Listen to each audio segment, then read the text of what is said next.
नमस्कार दोस्तों, कैसे हो आप सब? स्वागत करता हूँ आप सभी का। आज बात करेंगे कोटेक राइट एफओएफ की और इस प्रेजेंटेशन में थोड़ा बहुत मटेरियल गूगल से लिया गया है, लेकिन ज़्यादातर मैक्सिमम मटेरियल यहाँ पर लिया गया है कोटेक म्यूचुअल फंड की खुद की ही प्रेजेंटेशन से। तो वो डॉक्यूमेंट आप चाहें तो आराम से उनकी वेबसाइट पे जाके इस फंड को सर्च करके REIT फंड को सर्च करके आप डाउनलोड कर सकते हैं। और भी कुछ 4-5 पीडीएफ्स इसके अलावा भी हैं जो कि आपको डाउनलोड करनी चाहिए मुझे लगता है। तो एक पीडीएफ आपको डाउनलोड ये वाली कर लेनी चाहिए। इसमें मैंने कुछ ही स्लाइड्स रखी हैं।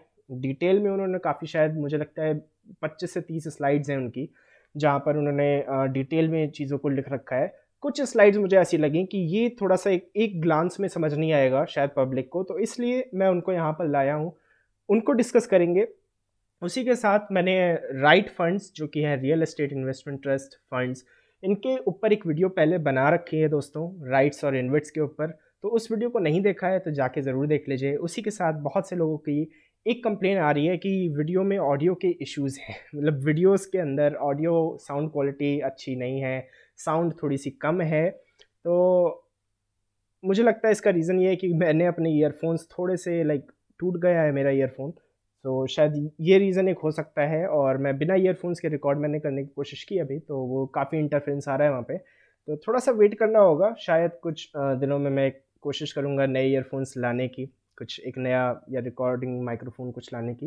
बट फ़िलहाल के लिए हो सकता है आप लोग, मैं उम्मीद करता हूँ आप लोग एडजस्ट कर सकते होंगे। और अगर आप ईयरपीस यूज़ करके मेरी वीडियोस देखिएगा तो आपको आवाज़ आएगी, प्रॉपर्ली आएगी।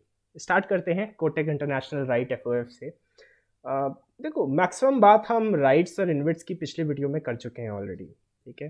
तो बहुत ज़्यादा इस वीडियो में डिटेल में नहीं जाएंगे, ऊपर ऊपर से समझेंगे, क्योंकि देखो यहाँ पे डिटेल इसलिए नहीं जाएंगे क्योंकि हमारे पास ऑप्शंस नहीं है, राइट? तो मैं आपको ये चीज़ ज़रूर बताना चाहूँगा दोस्तों, एनालिसिस वहाँ पर बहुत ज़्यादा करनी चाहिए जहाँ पर आपके पास चॉइसेस बहुत ज़्यादा हों, ऑप्शंस बहुत ज़्यादा हो। जैसे आप स्टॉक मार्केट में, आपके पास 5,000 से ज़्यादा स्टॉक्स हैं, जिसमें से लगभग मान लो 1500 में एक्टिवली सही से ट्रेडिंग होती है। उसमें से 500 तो ऐसे हैं जो निफ्टी 500 में आते हैं, यानी टॉप 500 जो small cap, mid cap, large cap की कैटेगरी में आते हैं। तो वहाँ पे चॉइसेस ही चॉइसेस हैं आपके पास। अब यहाँ पर आपके पास चॉइसेस हैं ही नहीं, कुछ गिने चुने राइट्स हैं, गिने चुने इन्वेट्स हैं। उसमें से सिर्फ एक ऐसा है इन्वेट जो कि रिटर्न्स दे रहा है इंसेप्शन से, राइट? डिविडेंड हटाकर बात कर रहा हूँ कैपिटल अप्रिसिएशन की, बाकी डिविडेंड इंक्लूडिंग तो ठीक ठाक किया सभी ने, राइट्स और इन्वेट्स ने। बट अगेन बात करें अगर फंड्स की, तो सिर्फ एक म्यूचुअल फंड है हमारे पास, तो अगेन बहुत ज़्यादा कंपैरिजन या एनालिसिस की कोई बात नहीं है। हाँ, कुछ पास्ट डेटा देखेंगे, कुछ पास्ट के रिटर्न्स देखेंगे, और क्यों ये जो कोटेक इंटरनेशनल राइट एफओएफ है ये सबसे बेस्ट ऑप्शन यहाँ पे हो सकता है आपके लिए, जितने भी अवेलेबल कुछ छोटे थोड़े बहुत मोड़े ऑप्शंस हैं, उनमें से सबसे बेस्ट ये क्यों हो सकता है, उस चीज़ पर चर्चा करने की कोशिश करेंगे। वीडियो की स्टार्ट करते हैं। सबसे पहले तो राइट होता क्या है? देखो, डिस्कस हम पहले ही कर चुके हैं इस चीज़ को, बट यहाँ पर मैंने क्योंकि बहुत अच्छे से इन लोगों ने एक्सप्लेन कर रखा है, मैं यहाँ पर बस इतनी आपसे बात कहना चाहता हूँ दोस्तों कि आप एक इन्वेस्टर हो, राइट? क्योंकि मैं अभी कुछ और वीडियोज़ में भी गया था, अभी एक बहुत बड़ी अच्छी कंपनी है, और उन्होंने अभी एक दिन पहले वीडियो डाली है, कंपनी का नाम है टिकर टेप। तो एक दिन पहले उन्होंने राइट्स के ऊपर वीडियो डाली है।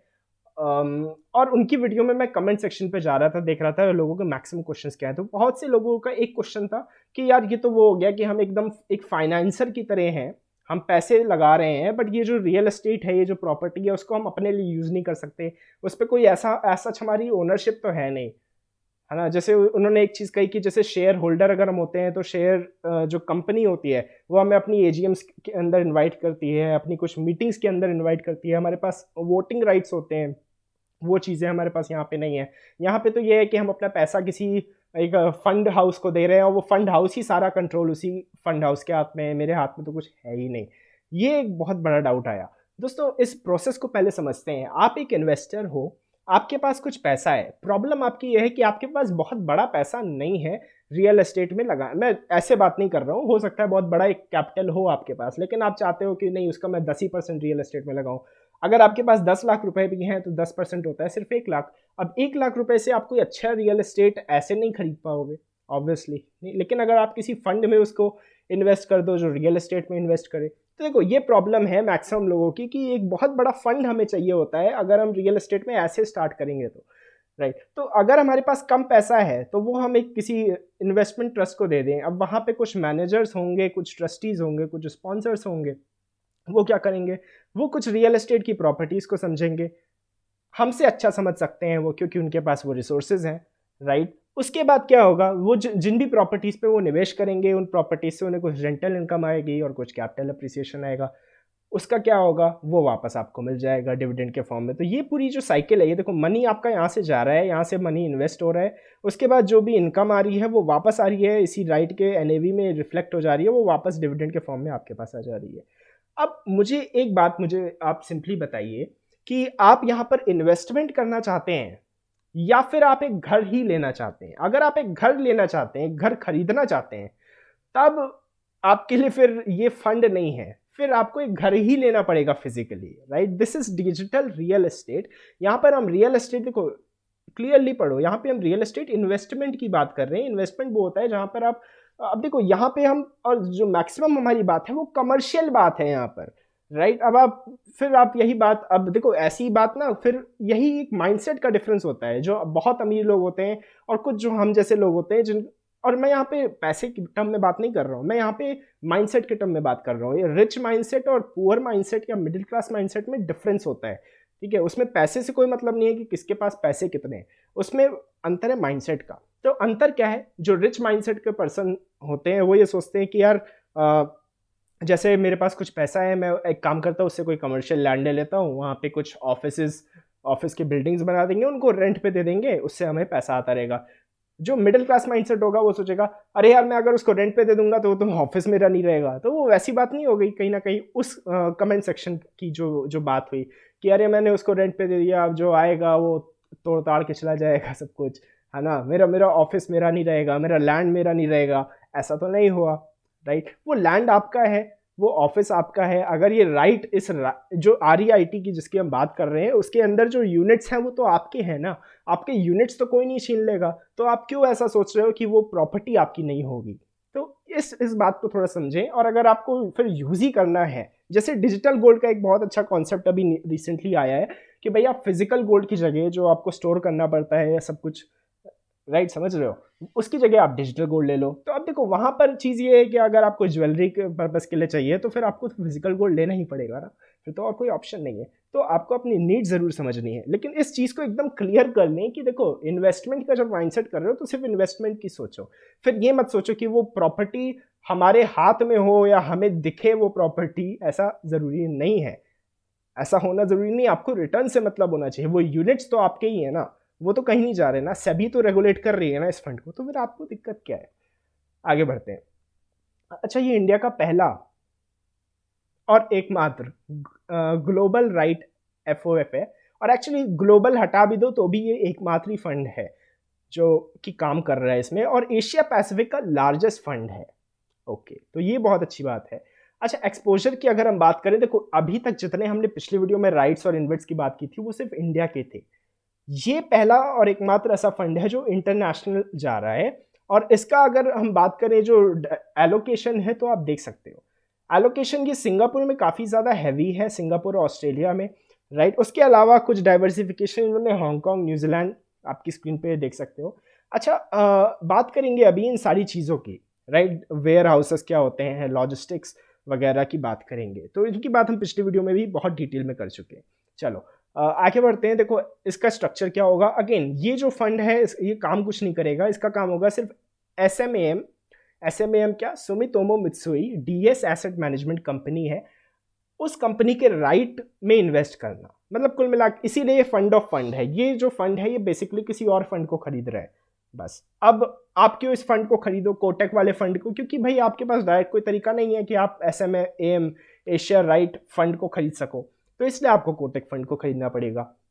अच्छा, अब ये जो फंड है वो क्या करेगा, वो कुछ और राइट्स में इन्वेस्ट करता है। अब समझो, ये जो फंड है ये भी कुछ और रियल एस्टेट इन्वेस्टमेंट ट्रस्ट में इन्वेस्ट करता है ये, ठीक है। तो आपका ये ट्रिपल लेयर पे काम हो रहा है। अच्छा, अब ये जो तीसरे लेयर के राइट्स हैं, ये एक्चुअली में प्रॉपर्टी का बिजनेस वगैरह करते हैं। कैसे करते हैं, अभी आगे कुछ केस स्टडीज़ देखेंगे। मैं ये भी बताना चाहूँगा कि इन्होंने बहुत ज़्यादा केस स्टडीज़ अपने जो PPT है इनकी उसमें शेयर की कर रखी हैं, तो उसको ज़रूर आप देख लीजिएगा इनकी वेबसाइट से। राइट। तो अब अगर हम बात करें कि यहाँ पर क्या फैक्टर्स हैं हमारे पास ऐसे जो हमें मोटिवेट करते हैं। देखो सबसे बड़ा फैक्टर तो ये है कि जो लोग हैं उनकी स्पेंडिंग बढ़ रही है। राइट, अब उनकी स्पेंडिंग अगर बढ़ रही है, देखो जैसे जैसे क्या हो रहा है, जैसे जैसे किसी देश का विकास होता है उस देश में ज़्यादा जो युवा लोग हैं उनकी नौकरियां लगती हैं, तो ऑब्वियस सी बात है कि पैसे हैं तो कहीं ना कहीं खर्च करेंगे। कहीं ना कहीं खर्च करेंगे तो किसी ना किसी कमर्शियल बिजनेस का प्रॉफिट होगा। अच्छा, किसी कमर्शियल बिजनेस का प्रॉफिट होगा तो वो बिजनेस ने जिस ज़मीन पर वो बिजनेस काम कर रहा है, जिस पर्सन का वो लैंड है, वो उस पर्सन का भी प्रॉफिट होगा। ठीक है, जैसे जैसे इसमें ग्रोथ होगी वैसे वैसे सारे ही लोगों के प्रॉफिट्स में ग्रोथ होगी। पहली चीज़। दूसरी चीज़ अर्बनाइजेशन। अर्बनाइजेशन दोस्तों बात अगर करें तो जैसे अगर आप देख रहे हो कि धीरे धीरे क्या हो रहा है, सिटीज़, कुछ सिटीज़ जो है वो एक्सपैंड होते हैं। ठीक है, आसपास के क्या होता है, आसपास के कुछ गांव के इलाके वो इंक्लूड करते हैं। इसकी बात हमने पिछली वीडियो में की थी कि एक बहुत अच्छा तरीका जो रियल एस्टेट में एक बहुत ही सिंपल वे में अगर आप समझना चाहो तो आप क्या कर सकते हो, कोई ऐसा एरिया आप चुनो। राइट, कोई ऐसा एरिया आप लो जो कि अभी क्या हो कि एक विलेज हो, या अभी कोई मतलब आपके सिटी के जस्ट आउटर हो, किसी मेजर सिटी के, और आपको पता हो कि नहीं बाद में क्या होगा, ये एरिया मिल जाएगा सिटी के अंदर, तो वहां पर प्रॉपर्टी के रिटर्न्स आपको बहुत अच्छे बन सकते हैं। एक हमने बात की थी ऐसी, राइट, कि ऐसा हो सकता है अगर कोई ऐसा कर पाए तो वहां पे रिटर्न्स बहुत अच्छे होते हैं। और ऐसा मेरे पास साथ रियल लाइफ में भी हुआ है और मैंने देखा है इस चीज़ को होता हुआ। चलो उस चीज़ की डिस्कशन कभी और करेंगे। लेकिन प्रोग्रेस ऑफ अर्बनाइजेशन का मतलब यही है कि जैसे जैसे क्या होता है, ज़्यादा पॉपुलेशन बढ़ती है वैसे वैसे लोगों को रहने का लाइक मकान चाहिए, लोगों को कमर्शियल लैंड चाहिए, लोगों को मैक्सिमम लोग चाहते हैं कि यार हम हमारा भी एक बड़ा नाम हो, हम भी कुछ बड़ा काम करें, कुछ अच्छा काम करें। उसके जॉब की तलाश में काफ़ी लोग ऐसे होते हैं जो गांव से शहर आने की कोशिश करते हैं। उसकी वजह से यहाँ पे जब डिमांड बढ़ती है तो धीरे धीरे लैंड का जो कॉस्ट है वो भी बढ़ता है, और साथ ही साथ उस लैंड की कुछ यूज केसेस भी बनते हैं।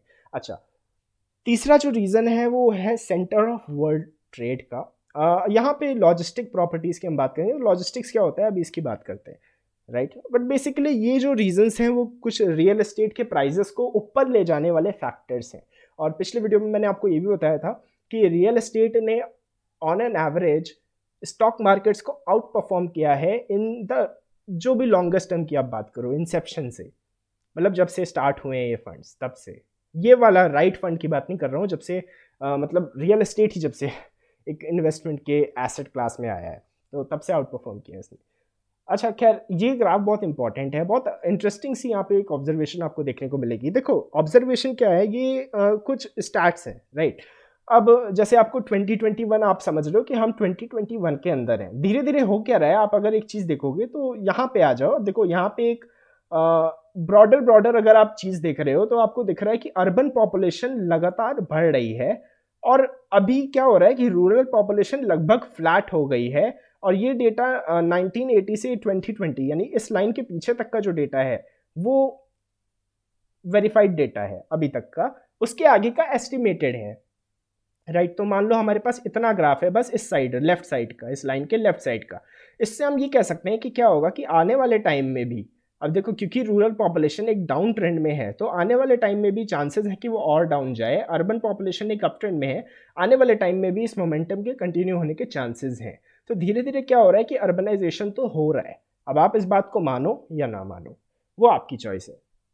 अच्छा, अब अगर हम देखें तो ये उन सिटीज़ की लिस्ट है जहाँ पर पॉपुलेशन 10 मिलियन से भी ज़्यादा पहुँच चुकी है, और एस्टिमेशन जो है 2030 के वो इतने हैं, राइट। एस्टिमेशन अगर आप दिल्ली का, जैसे मैं एक आध कंपैरिजन कुछ दिखा देता हूँ, जो दिल्ली है उसकी अभी ये 10,000s में बात हो रही है, तो 2000 कुछ है, राइट। और अभी 2030 का जो एस्टिमेशन है वो है 3600। तो लगभग आप देख रहे हो कितना परसेंट ये बढ़ गया, ये बढ़ गया लगभग 50%, कुछ 50% से थोड़ा कम, शायद 40 से 50% और आने वाले 20 सालों में। आने वाले 20 सालों में नहीं, आने वाले 10 सालों में, और पिछले 10 सालों का डेटा आप समझ रहे हो मैं क्या कह रहा हूँ, लाइक 2010 से 30 की बात हम कर रहे हैं। ओके, तो इस चीज़ को आप थोड़ा समझो कि धीरे धीरे क्या हो रहा है। एक थीम आप समझे, बेसिक एक थीम ये है कि जो बड़े सिटीज़ हैं वो और बड़े होंगे।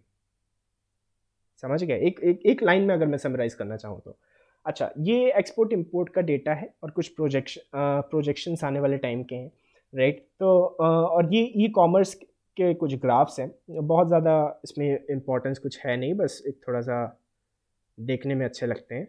अच्छा, ये है मेजर कंट्रीज़ और रीजन्स। तो पिछले वीडियो में अगर आपको याद हो तो हमने एक बात कही थी कि जो थोड़ी स्टेबल इकोनॉमीज़ हैं, राइट, यूएस यूके वगैरह, तो वहाँ पर क्या होता है, रिटर्न आपके जनरली कम होते हैं बजाय कि एशिया पैसिफिक रीजन के जो सारे के सारे डेवलपिंग इकोसिस्टम्स हैं। उसका रीज़न भी यही अर्बनाइजेशन है जिसकी हम बात कर रहे हैं। उसका रीज़न यही है। अब ऐसा नहीं होगा कि ये अनलिमिटेड टाइम तक बढ़ता ही रहेगा, कभी तो इसे भी फ्लैट होना पड़ेगा, कभी इस अर्बन पॉपुलेशन के कर्व को भी फ्लैट होना पड़ेगा ना। तो वो डेवलप्ड जो नेशंस हैं उनमें हो रहा है, ऐसा नहीं है कि बढ़ नहीं रहा है, लेकिन हो रहा है, वो उसके बहुत करीब है, बजाय कि यहाँ पे जो नेशंस हैं उनके, जो डेवलपिंग कंट्रीज जिनको कहते हैं। तो यहाँ पे अगर आप इंडाइसेस, जो मेजर इंडाइसेस है जो पूरी की पूरी रियल एस्टेट मार्केट को ट्रैक कर रहे हैं, उसमें अगर आप देखें तो आपको दिखेगा कि हांगकांग ने सबसे ज़्यादा तरक्की की है 2007 से। और अगर आप सबसे नीचे देखोगे तो सबसे नीचे आपको यूनाइटेड किंगडम दिखेगा और उसके जस्ट ऊपर आपको ऑस्ट्रेलिया दिख रहा है, राइट। और यूएस आपको ये जो ब्लैक वाली पतली सी लाइन है वो दिख रही है। तो मेजर अगर आप देखो तो अब देखो ये क्या हो रहा है ना, हांगकांग की आउट परफॉर्मेंस इतनी ज़्यादा है कि ये आपको लग रहा है कि ये आसपास ही तो है, इसमें डिफरेंस क्या है, नहीं, लेकिन डिफरेंस है। सिंगापुर की यहाँ पे लाइन जो है वो देख रहे हो आप 200 पर है और यूएस जो है वो 150 पर है, राइट दोस्तों। उसके बाद यूके आपको लगभग 75 पर दिख रहा होगा यहाँ पे। तो इसको आपको थोड़ा समझना है कि ये भी डिफरेंस बड़ा है, ऐसा ये छोटा डिफरेंस नहीं है। इन 5 लाइनों के बीच भी बड़ा डिफरेंस है। तो इस ग्राफ को भी आप स्क्रीनशॉट ले सकते हो या फिर उनकी पीपीटी से देख सकते हो। अच्छा, एक बात आती है, ये जो फंड है ना, इसके बारे में एक बात आपको बहुत अच्छी लगेगी। वो बात ये है कि इस फंड पर, जैसा हमने पिछली वीडियो में कुछ राइट्स और इन्वेट्स में देखा कि कोविड के कारण बहुत बड़ा उन पर इफेक्ट पड़ा। इसका इम्पैक्ट पड़ने का रीज़न भी हमने डिस्कस किया था कि हुआ क्या कि जब कोरोना वायरस आया तो उसकी वजह से लोग वर्क फ्रॉम होम करने लगे। जो ऑफिस बिल्डिंग्स पहले यूज़ होती थी अब वो अनयूटिलाइज पड़ी हुई हैं, राइट। जो लोग रेंट पे अगर कुछ लोग रहते थे, मान लो अब भाई मेरा घर लखनऊ में है, मेरा ऑफिस मान लो दिल्ली में है, तो मैं दिल्ली जाऊंगा, मैं दिल्ली में रेंट पे कोई प्रॉपर्टी, मतलब कोई फ्लैट ले सकता हूँ या फिर कोई पीजी ले सकता हूँ। वहाँ पे पीजी लूंगा तो पीजी वाले का बिजनेस बढ़ाऊंगा, फ्लैट लूंगा तो वहाँ पे रेंट दूंगा, रेंट पे लूंगा ऑफ कोर्स, है ना, जॉब के लिए। तो अब क्या हुआ कि जब वर्क फ्रॉम होम हो रहा है तो अब तो मैं घर पे रहूँगा, है ना, अब तो मैं घर पे रहूँगा। अच्छा, फिर बीच में क्या हुआ कि कॉमर्शियल प्रॉपर्टीज़ भी, जैसे शॉपिंग मॉल्स वगैरह भी काफ़ी टाइम क्लोज रहे। तो इन सब से क्या होता है कि एक इफेक्ट तो पड़ता ही है रियल एस्टेट पर। लोग सोचते हैं कि इंडिया में जैसा माना जाता है कि real estate is a very safe investment. दोस्तों, वो सेफ इन्वेस्टमेंट इसलिए होता है ना क्योंकि आप जिस घर में रह रहे हो उस घर के ऊपर कोई प्राइस टैग चमकता नहीं है हर दिन या हर सेकंड, कि हर सेकंड आप घर के बाहर निकलो आपको दिखे मेरा घर का प्राइस ये है। इस और गोल्ड में भी यही रीज़न होता है, फिजिकल गोल्ड में रीज़न यही होता है कि आपको प्राइस टैग दिखता नहीं है। लेकिन जब आप स्टॉक्स में आते हो, अब सब कुछ डिजिटल इतना कर दिया है एनएससी ने कि आपको दिखता रहता है, अरे यार ये तो इतना था, इतना हो गया, है ना। तो वो चीज़ें हैं।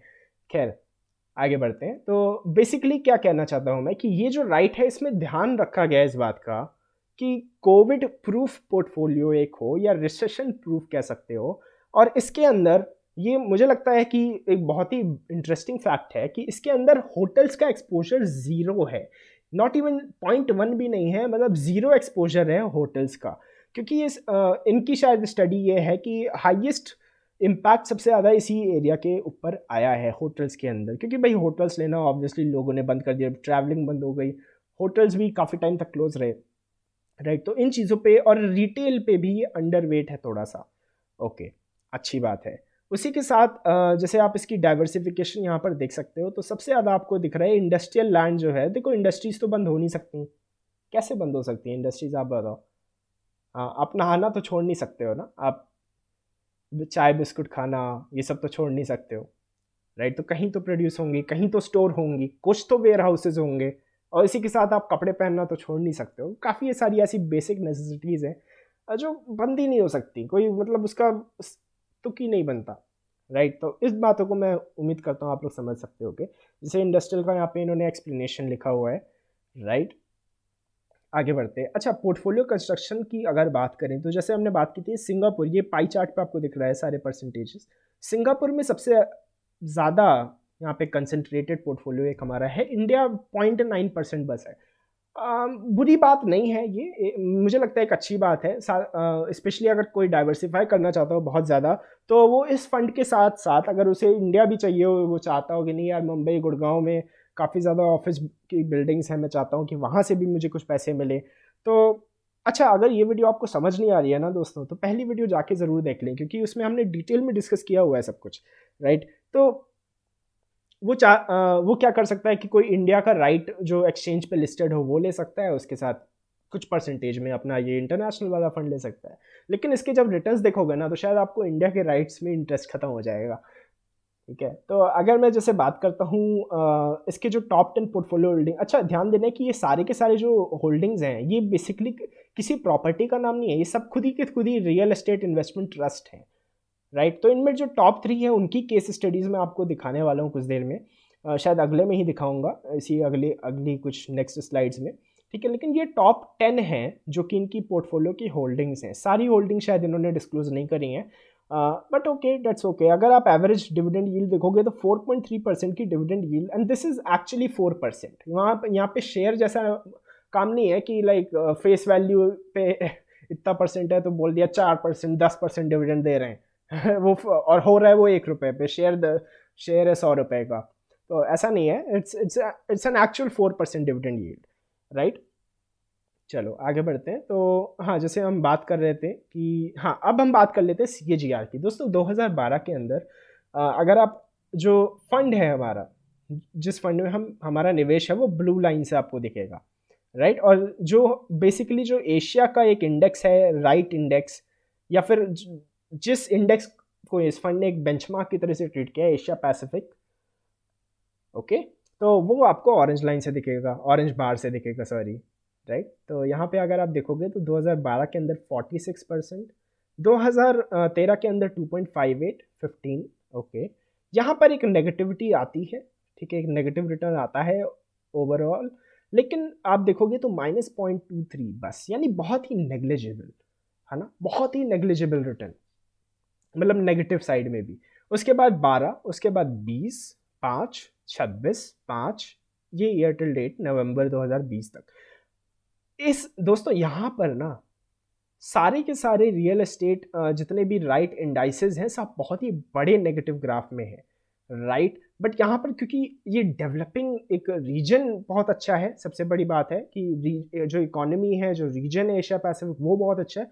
दूसरी बात, इस फंड ने भी अपना डाइवर्सिफिकेशन एलोकेशन इस तरीके से कर रखा है कि कहीं ना कहीं कोविड में जहाँ पे लोगों के पैसे चले गए, रियल एस्टेट में जिन्होंने पैसा लगाया था एकदम डूब गया समझ लो, वहां पर इस फंड ने आपको नेट पॉजिटिव ही रखा, right. Since inception 15.36% has been the return, तो दैट इज ह्यूज, बिकॉज अगर आप स्टॉक मार्केट्स को देखें तो since inception 12% is what you get. अब यहाँ पे निफ्टी की और सेंसेक्स की बात मैं नहीं कर रहा हूँ, I am talking about the broader market, जिनके पास हमारे पास डेटा बहुत ज़्यादा टाइम का है, तो एक छोटे टाइम पीरियड के अंदर आपको एक आउट परफॉर्मेंस दिख सकती है, पर एक बड़े टाइम पीरियड के अंदर एक जनरली आपको वही परफॉर्मेंस दिखती है जो फंडामेंटली सस्टेन हो सकती है।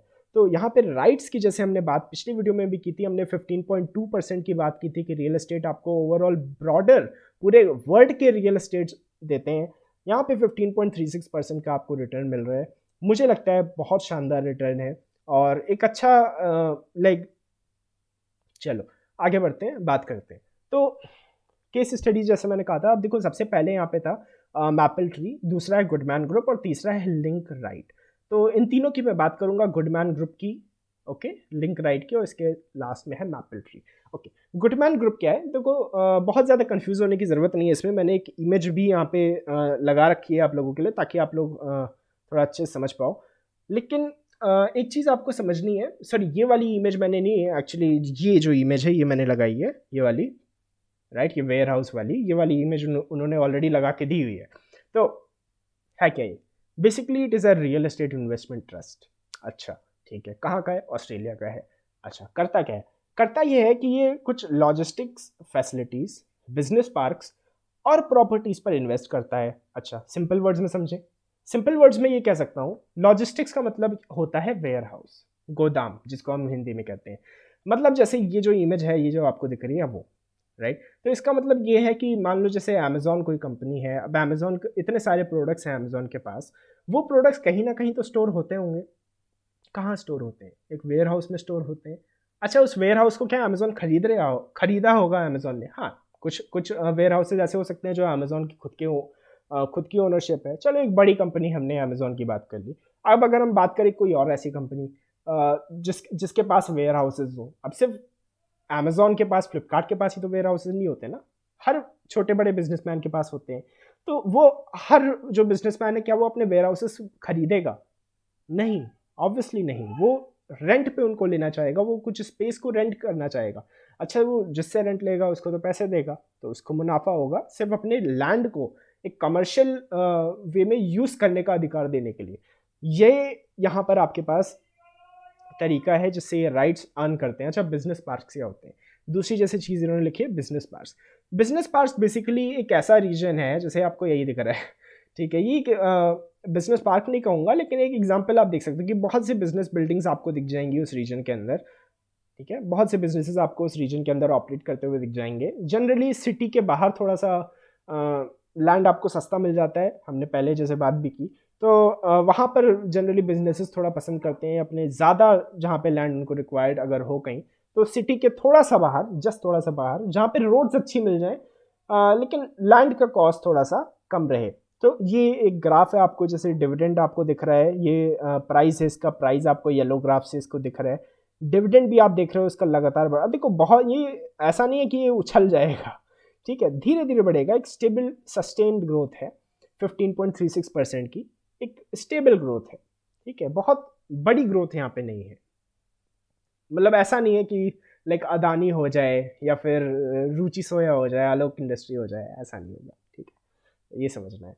अच्छा, चलो आगे। हाँ, एक चीज़ और है, मैंने शायद मिस कर गया मैं। हाँ, यहाँ पे एक चीज़ इन्होंने बात की हुई है, गुडमैन जो है। देखो, अब अमेज़ॉन की जैसे मैंने एग्जांपल दिया, उसका रीज़न ये था दोस्तों, ये जो गुडमैन ग्रुप है ना, एक्चुअली अमेज़ॉन का एक प्लान है रिगार्डिंग रोबोटिक्स फुलफिलमेंट सेंटर।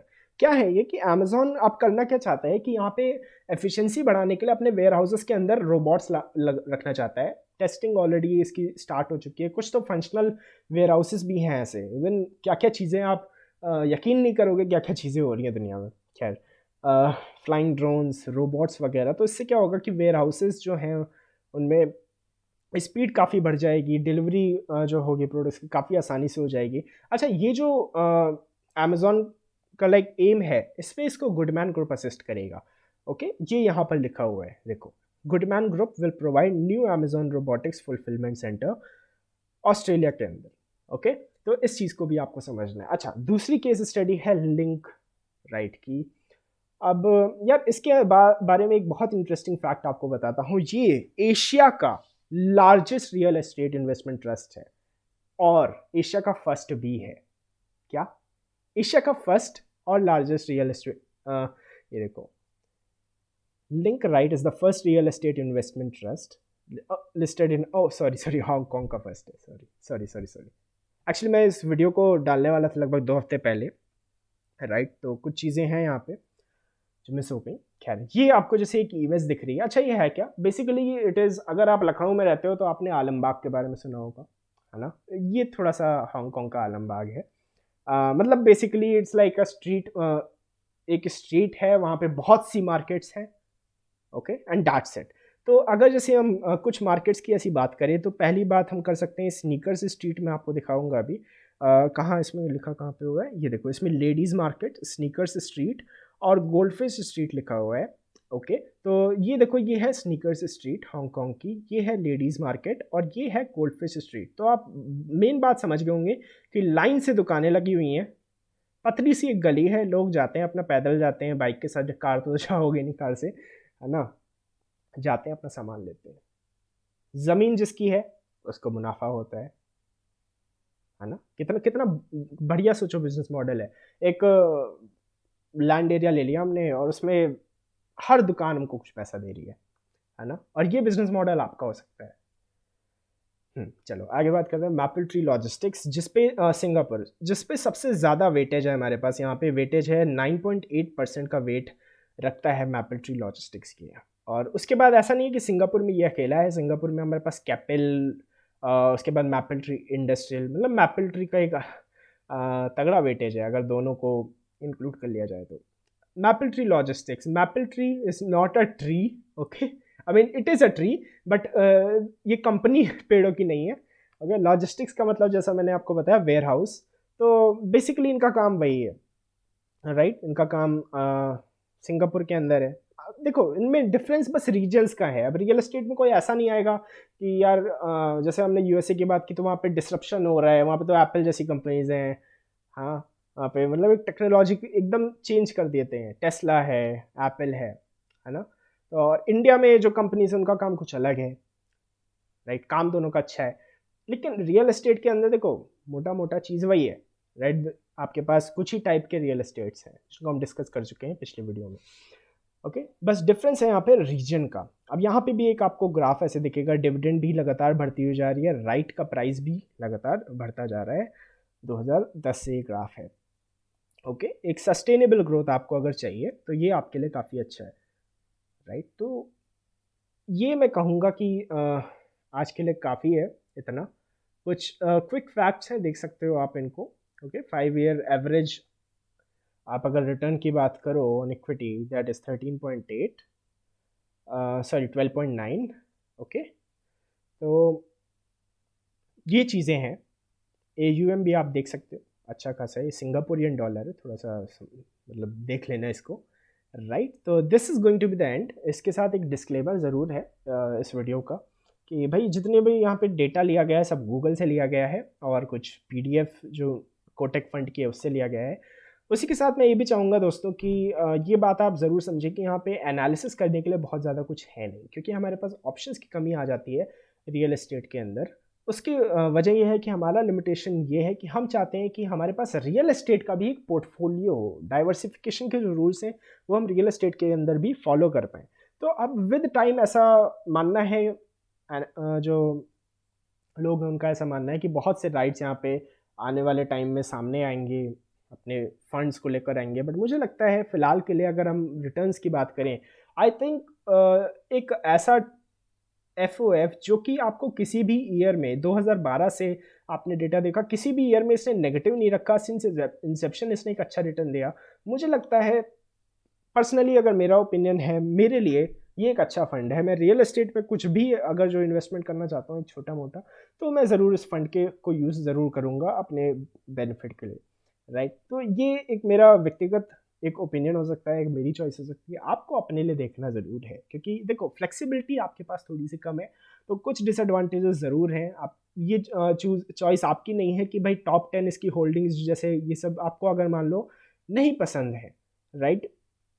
तो आपकी चॉइस नहीं है कि आप कोई भी ये इनमें से कोई भी फंड आपको ना पसंद हो तो आप हटा सको, ये आपकी चॉइस नहीं है। तो कुछ फ्लेक्सिबिलिटी आपकी कम हो जाती है in comparison to stock market, but overall this is it. अगर आपके पास पैसे कम है, कम पैसे से आप ज़्यादा डाइवर्सिफाई करना चाहते हो, मुझे लगता है इससे ज़्यादा अभी के टाइम में पॉसिबल नहीं है इससे ज़्यादा डाइवर्सिफिकेशन। और मिनिमम इस फंड की इन्वेस्टमेंट अमाउंट है 5,000 रुपीज़। तो this is it from my side.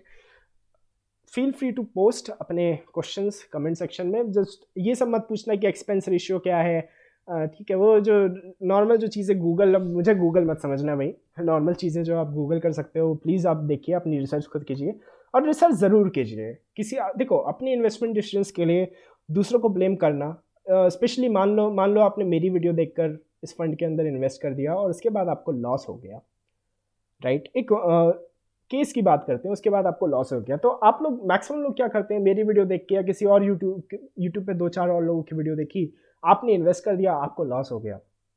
अब मैंने क्या एक ही वीडियो बनाई है अपने चैनल पे? नहीं, मैंने तो अपने चैनल पे बहुत सी वीडियोस बनाई है, बहुत से फंड्स के बारे में बात की है। क्या मैंने सिर्फ एक ही फंड पे इन्वेस्ट किया है? नहीं। लेकिन आप ये गलती करोगे, है ना। आपको अगर लॉस हो गया फिर आप कहोगे यार, आप फिर ब्लेम करोगे कि नहीं इस बंदे की वजह से लॉस हो गया, उस चैनल की वजह से लॉस हो गया, पूरा यूट्यूब की वजह से लॉस हो गया, है ना। तो क्या होता है कि अपनी गलतियाँ थोड़ा सा मानना ना मुश्किल होता है, सामने वाले को ब्लेम करना आसान होता है, क्योंकि उसमें हमें लगता है यार हम तो सही थे, हमें तो लगता था ये फंड बेकार है, उसी ने बेवकूफ़ बना दिया, उसी ने कुछ बता दिया। तो नहीं, रिस्पॉन्सिबिलिटी आपको खुद लेनी है, राइट। तो जो रिस्पॉन्सिबल डिसीजंस लें और सोच समझ के डिसाइड करें। यहाँ पे मैं आपको कन्विंस नहीं कर रहा हूँ कि आप इस फंड में इन्वेस्ट करें, और ना ही मेरा कोई यहाँ पे निजी फ़ायदा है। मुझे कोटक म्यूचुअल फंड वालों ने कोई पैसे नहीं दिए हैं इस वीडियो के लिए, राइट। तो ये चीज़ मैं आपको बताना चाहूँगा। ये मेरा एक पर्सनल, मैं चाहता था इस वीडियो को आप लोगों के सामने लाना, क्योंकि बहुत अंडररेटेड मुझे लगता है ये कॉन्सेप्ट है, और इंडिया में काफ़ी लोगों को इस बारे में पता होना चाहिए कि रियल एस्टेट में इन्वेस्ट करने का ये भी एक तरीका है, एक डिजिटल तरीका भी है। और मुझे लगता है कि ये एक रेवोल्यूशन हो सकता है आने वाले टाइम में, जब हम देखेंगे और ज़्यादा इसमें इंडेक्सेस आएंगे, और ज़्यादा फंड्स आएंगे, और ज़्यादा इन्वेस्ट्स आएंगे। इंफ्रास्ट्रक्चर इन्वेस्टमेंट ट्रस्ट की बात मैं कर रहा हूँ।